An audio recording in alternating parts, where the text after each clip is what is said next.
plénum du comité central du parti, 13e exercice, s'est ouvert à Hanoï sous l'égide du secrétaire général et président Tolum. La province de Quang Tri au centre se prépare à la dépression tropicale qui devrait se transformer en tempête. Le risque de crue et de glissement de terrain est imminent. Découverte des aquarelles du jeune artiste Doan Quoc, il insouffle une nouvelle vie à la vieille ville de Hanoï tout en rapprochant l'art de l'aquarelle du public vietnamien.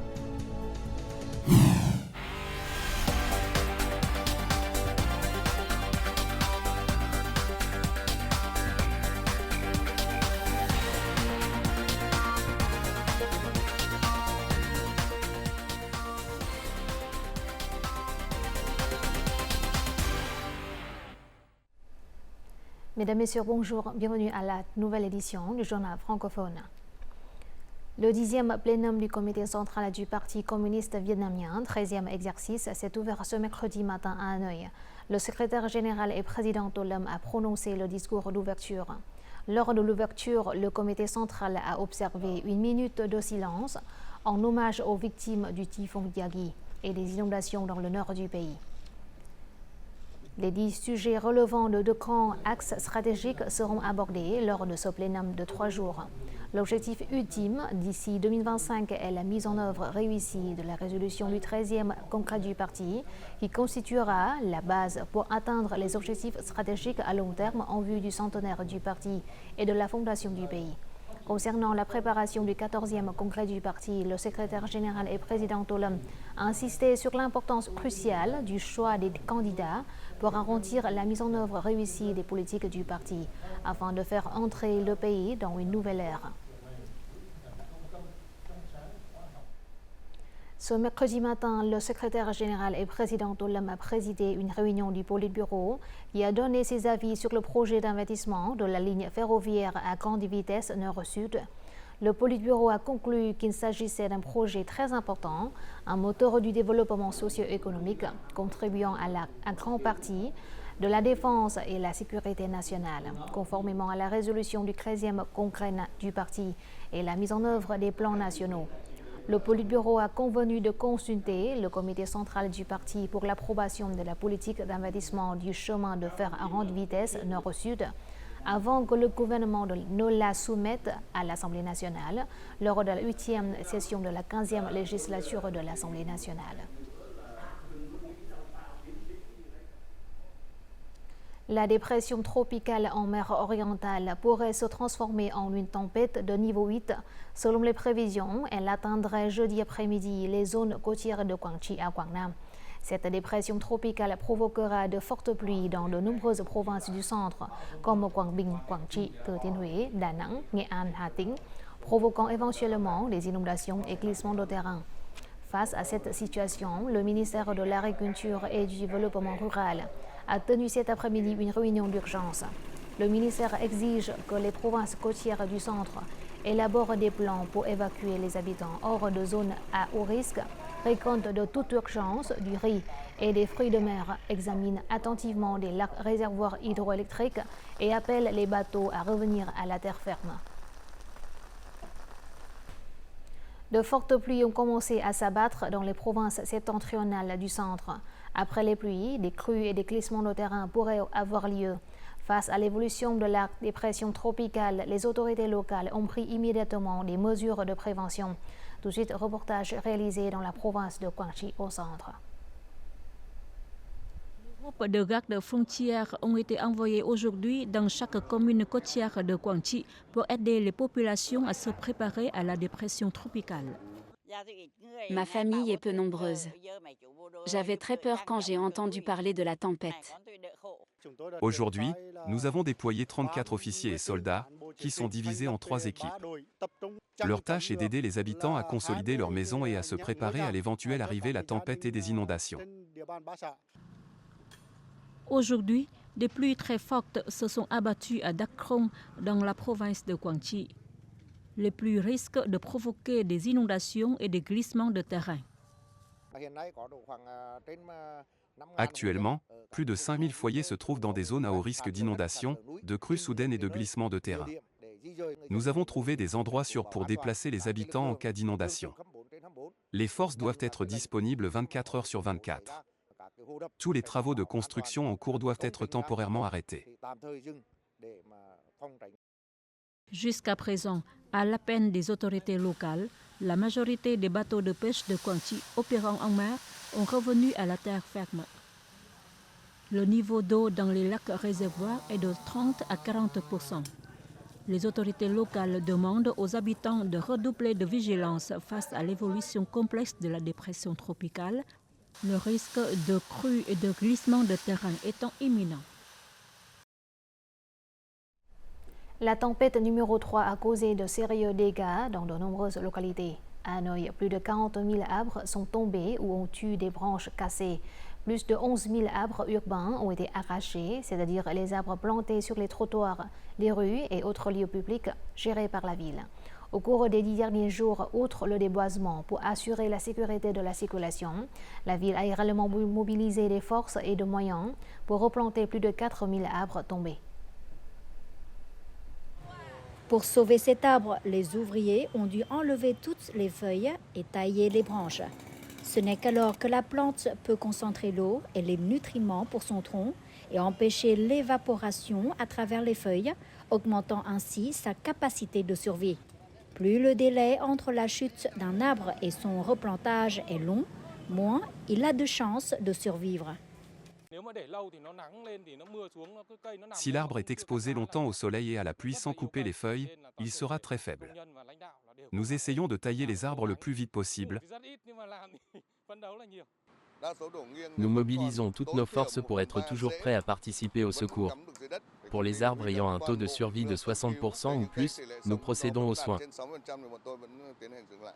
Près de 300 arbres, soit 1/10 des arbres du parc Thong Nhất, sont tombés après la tempête numéro 3.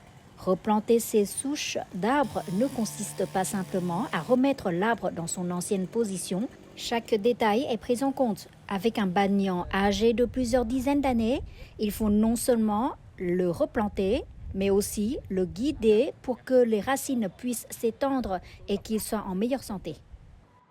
Parmi les 18 arbres patrimoniaux gérés par le parc, 2 arbres ont été gravement endommagés. L'un est le banyan de l'Onclo et l'autre est un arbre du jardin d'Indochine. Juste après l'arrêt de la tempête, même s'il pleuvait abondamment, nous avons mobilisé notre personnel et les machines et équipements existants pour sauver l'arbre. Cependant, l'arbre d'Indochine était cassé jusqu'à la racine, la récupération n'a donc pas été possible. Nous ferons de notre mieux.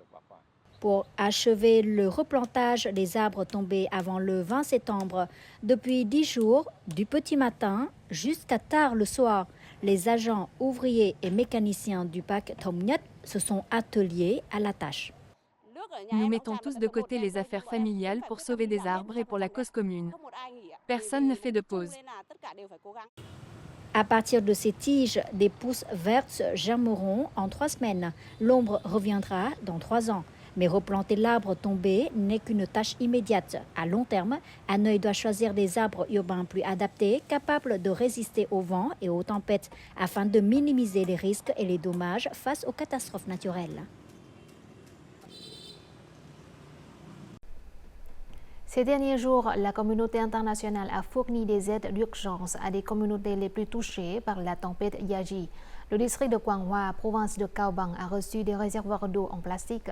Le programme s'inscrit dans le cadre du projet de renforcement de la résilience au risque de catastrophes naturelles et au changement climatique, financé par le gouvernement japonais à travers le Fonds des Nations Unies pour l'enfance UNICEF. Tout de suite, les détails. La famille de M. Lee Van Zhao compte 8 personnes. Sa famille a reçu un réservoir d'eau en plastique dans le cadre du projet. Le besoin de stock quotidien de l'eau est assez élevé. Cette assistance temporaire suffira à la famille dans les jours à venir. S'il y a un manque d'eau pendant la saison sèche, il faut aller loin pour aller chercher de l'eau. Ce réservoir d'eau en plastique est plus hygiénique. 850 réservoirs d'eau en plastique sont répartis dans 2 provinces de Lạng Sơn et Cao Bang. Ils seront ensuite livrés par les autorités locales aux ménages, aux établissements médicaux et aux écoles touchées par le typhon Yagi. L'un des besoins les plus urgents après des tempêtes majeures est l'eau potable et l'assainissement. Sans eau potable, les enfants seront vulnérables aux maladies telles que la diarrhée et bien d'autres maladies. Les conséquences peuvent entraîner une augmentation de la mortalité ou une réduction des chances des enfants de retourner à l'école. Ce soutien n'est qu'un plan à court terme. À long terme, nous coordonnerons pour réparer et réapprovisionner les systèmes endommagés tels que les systèmes d'approvisionnement en eau. Selon le rapport de l'UNICEF, on estime que la tempête numéro 3 a causé des dégâts à plus de 188 000 maisons, 550 établissements médicaux, 805 écoles et 400 000 foyers n'ont pas d'eau courante. Auparavant, l'UNICEF avait fourni des filtres de purification d'eau pour les provinces de Yên Bái et de Lào Cai. Ce soutien visant à garantir l'approvisionnement en eau potable est essentiel pour aider la population à stabiliser la vie après la tempête. La tempête numéro 3 a touché plus de 100 communes. Cela a un grand impact sur la vie et les activités des gens, en particulier sur les sources d'eau. Après l'inondation, il y a beaucoup de pollution. Le soutien de l'UNICEF à la province de Cao Bang est vraiment très précieux. Récemment, nous avons reçu une grande quantité de secours des étrangers. L'UNICEF veille à la sécurité sanitaire des enfants et de la communauté. Garantir une eau propre pour un usage quotidien joue un rôle essentiel, en particulier dans les zones touchées par des catastrophes naturelles telles que la sécheresse, l'intrusion d'eau salée, les tempêtes ou les crues soudaines. Notre journal a continué avec les taux de change et l'indice de la bourse du Vietnam.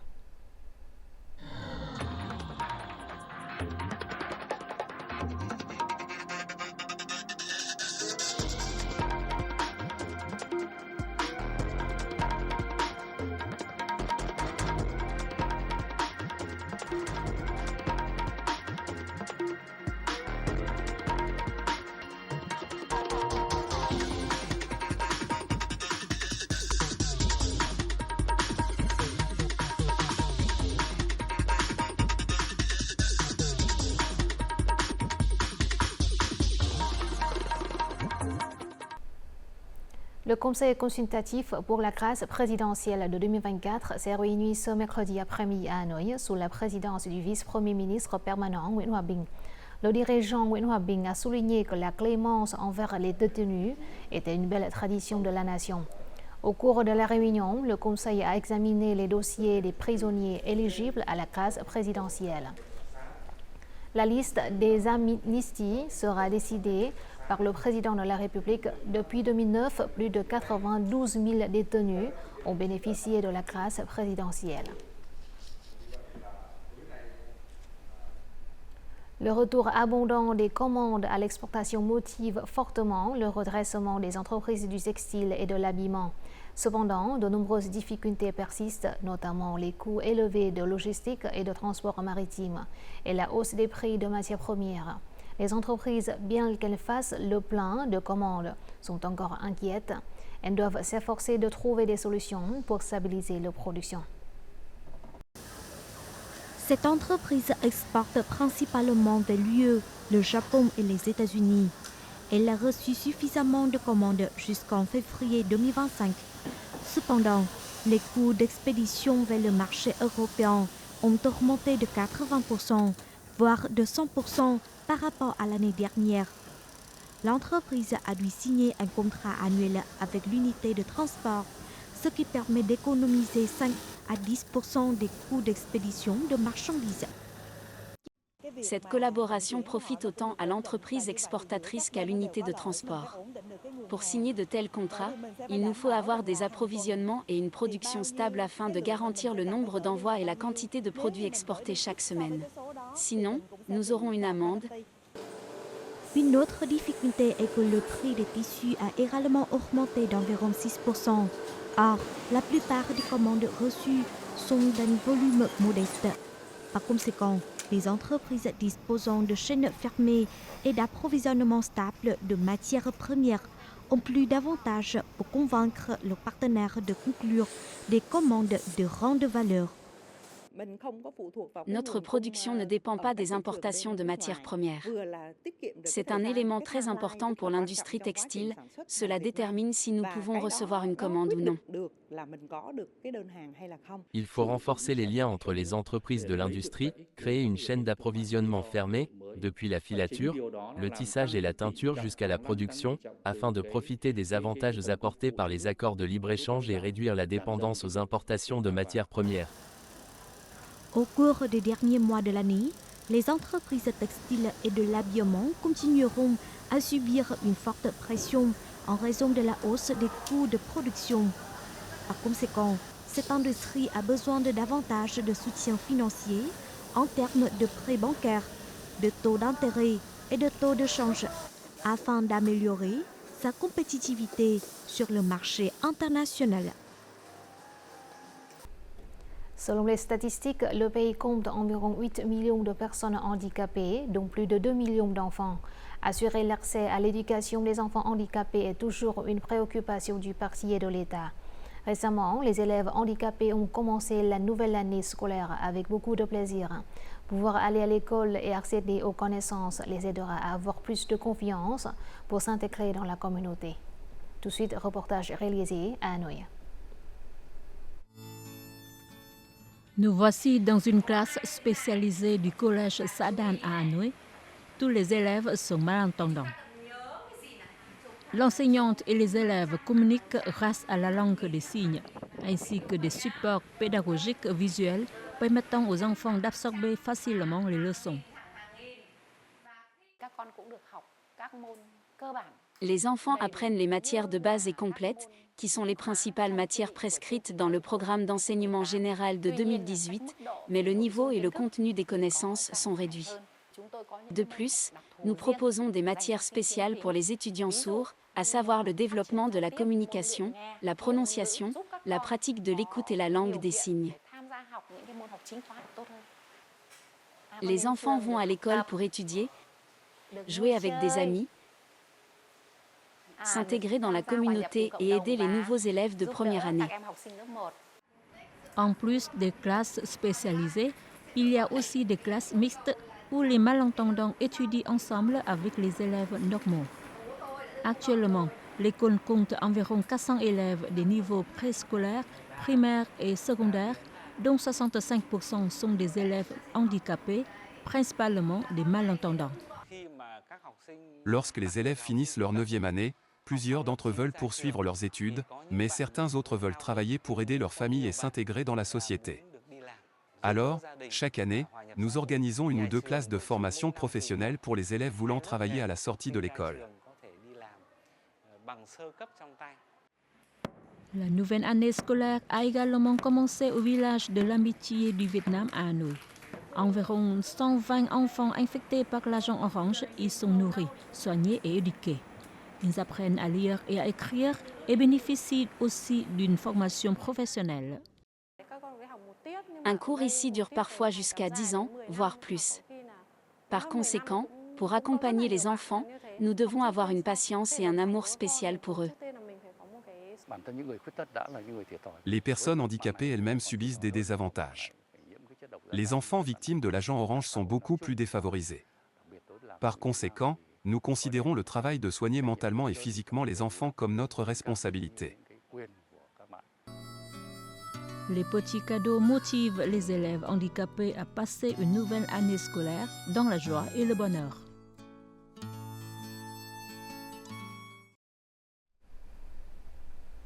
L'ambassade du Vietnam en France vient d'organiser à Paris une cérémonie pour célébrer le 79e de la fête nationale. Près de 500 invités vietnamiens et internationaux ont assisté à cet événement, suivi d'une série d'activités culturelles, parmi lesquelles une exposition de peinture et de lac de nombreux peintres célèbres tels que Thanh Trương, Phan Cẩm Thượng, Bùi Hữu Hùng, Lê Hoàng Nguyên. Les mélomanes français ont aussi eu la chance d'apprécier des performances de musique vietnamienne, sous la conduite du chef d'orchestre Les Phi, avec la participation des artistes du théâtre, de musique et de danse traditionnelle vietnamienne. À la fin du mois, de nombreuses activités culturelles et gastronomiques auront lieu à Paris dans le but de promouvoir l'image du Vietnam en France.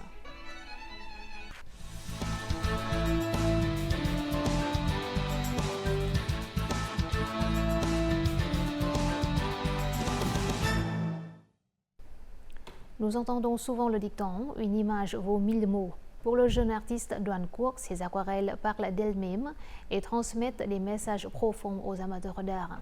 Dans sa dernière exposition intitulée « Une odyssée de souvenirs », son affection profonde pour Hanoï est indéniable.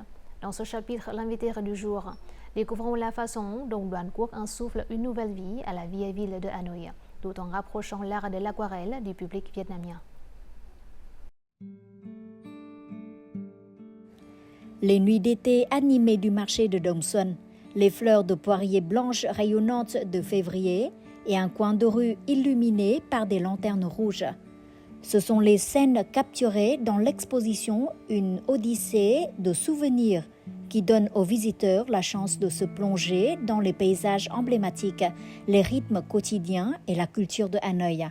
À travers ses œuvres, l'artiste de 26 ans, Doan Quoc, nous invite à un voyage nostalgique. Tel un enfant perdu depuis longtemps qui rentre chez lui, il réveille avec tendresse les souvenirs d'un Hanoï ancien. Tout d'abord, je vous remercie d'avoir participé à notre programme. Malgré vos racines dans la province de Quảng Ngãi et votre base de travail à Ho Chi Minh Ville, vous avez choisi Hanoï comme sujet principal de votre exposition. Qu'est-ce qui rend Hanoï si belle et nostalgique à vos yeux? Je vois Hanoï à travers le prisme de l'art, notamment à travers les œuvres de l'artiste Buick Xuanfei. Je suis passionné de peinture depuis mon enfance. Les anciens peintres ont représenté une Hanoï très ancienne dans leurs œuvres. Lorsque j'ai dessiné cette ville, je n'ai pas retrouvé ces mêmes scènes. Dans mes peintures, je cherche ce que je veux voir, tandis que la réalité m'apporte les émotions et l'inspiration pour mes interprétations personnelles. Pourriez-vous nous en dire plus sur les matériaux et les techniques que vous avez utilisées dans vos peintures? J'ai choisi l'aquarelle parce qu'elle s'accorde avec les matériaux et techniques traditionnels de notre culture. J'utilise des couleurs extraites de sources naturelles comme des minéraux et des pierres. Lorsqu'elles sont appliquées à l'aquarelle, elles créent une expression émotionnelle unique pour le spectateur, contrairement à d'autres types d'aquarelles. Le Vietnam possède également son propre papier traditionnel pour l'aquarelle. En combinant ces matériaux avec des techniques occidentales, nous pouvons réaliser des œuvres d'art durables. Cela donne vie à chaque pièce. L'exposition fascine également les visiteurs avec ses histoires sur la culture et la tradition de Hanoï. Comment avez-vous recherché ces documents culturels? J'ai lu beaucoup d'œuvres littéraires de Tash Lam, un auteur qui a documenté Hanoï avec beaucoup de sentiments et d'authenticité. Ces mots m'ont permis d'imaginer avec vivacité une matinée fraîche à Hanoï ou une scène de marché l'après-midi. Toutes mes œuvres sont influencées par la littérature. J'ai également étudié de nombreuses œuvres dessinées à la main de peintres français. Ils ont méticuleusement documenté la vie quotidienne et les objets du peuple vietnamien. Depuis lors, les peintures vietnamiennes ont souvent été associées à la laque ou à la peinture à l'huile.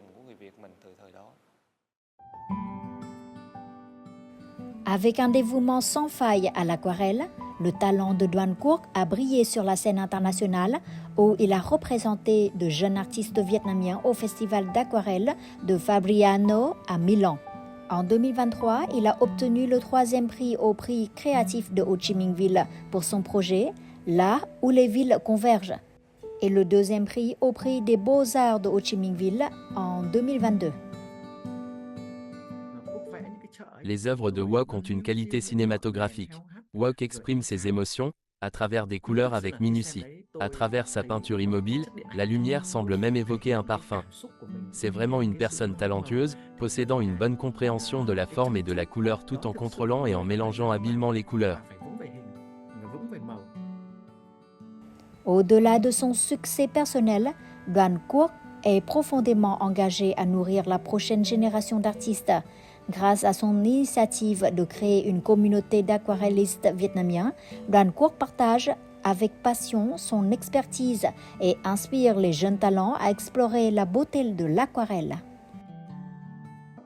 Moi, Quoc et le peintre Bao, nous avons tous les trois pour objectif de créer la première communauté professionnelle d'aquarelle au Vietnam. Nous avons créé un fonds pour soutenir les activités de développement de l'aquarelle au Vietnam tout en présentant plusieurs jeunes peintres potentiels à travers des concours. Nous avons aidé plus de 1000 personnes à étudier et à développer leur passion pour l'aquarelle. Alors, qu'est-ce qui vous a attiré vers l'aquarelle? L'aquarelle me permet de capturer rapidement les idées, qui me viennent souvent en un éclair.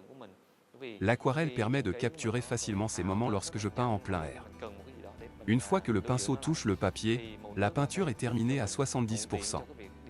Le reste du processus consiste simplement à peaufiner la pièce.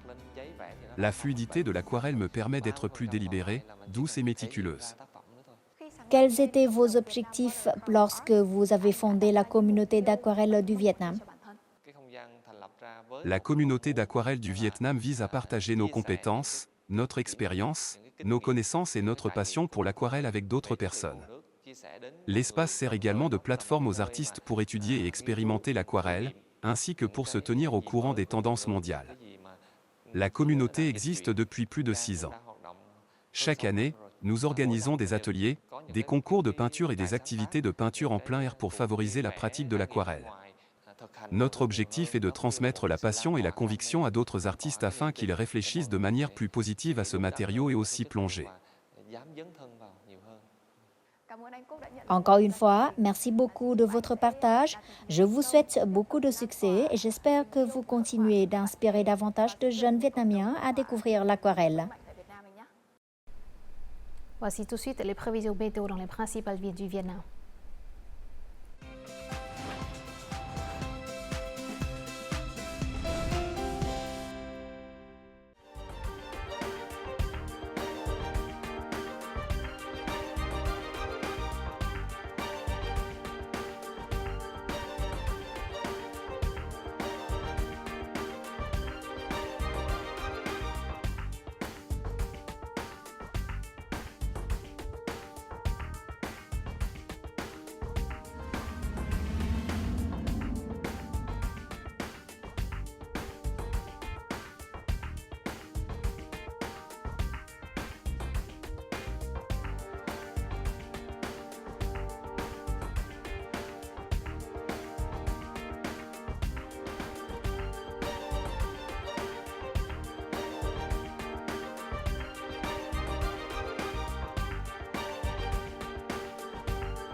C'est la fin de notre journal francophone. Merci de votre attention. Au revoir et à demain.